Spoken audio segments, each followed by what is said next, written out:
Kalia Kartini dari kelas M2 dengan NIM 22104176646.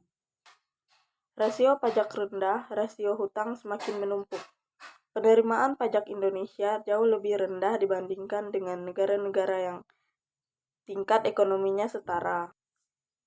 Rasio penerimaan pajak terhadap produk domestik bruto atau PDB yang berkisar 12%. Padahal rata-rata penerimaan pajak negara-negara yang termasuk dalam kelompok menengah bawah atau lower middle income seperti Indonesia mencapai 19%. Rasio pajak Indonesia bahkan di bawah rata-rata kemiskinan negara miskin atau low income yang sudah mencapai 14,3%. Dalam Anggaran Pendapatan dan Belanja Negara atau APBN 2012, penerimaan pajak Indonesia diproyeksi mencapai 1.033 triliun. Berdasarkan kategori negara berpendapatan menengah, dengan jumlah tersebut negara ini sebenarnya kehilangan potensi pajak sekitar 512 triliun atau hampir 50%.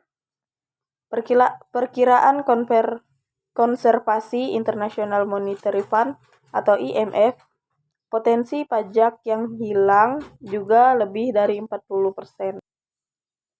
Ketidakmampuan mengoptimalkan penerimaan pajak menyebabkan utang terus berkelanjutan. Jumlah hutang baru hampir selalu lebih besar cicilan hutang.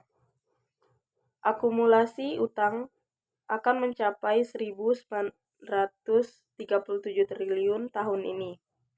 Artinya, setiap penduduk Indonesia menanggung utang 8 juta. Rasio hutang terhadap PDB di bawah 30% bukan berarti aman apabila rasio pajak terus rendah. Akumulasi utang dan pendapatan rendah akan membawa Indonesia terjebak dalam perangkap utang. Pajak adalah sumber penerimaan terbesar dalam Anggaran Pendapatan dan Belanja Negara atau APBN. Pada tahun 2012, proyeksi penerimaan pajak berkontribusi sebesar 1.033 triliun atau hampir 4/5 penerimaan negara. Meski terlihat besar, penerimaan tersebut sebenarnya masih rendah ditinjau dari nilai rasio pajak terhadap PDB. Rasio pajak adalah ukuran untuk menilai kemampuan pemerintah memungut pajak. Pada umumnya, negara yang lebih maju memiliki rasio pajak lebih tinggi.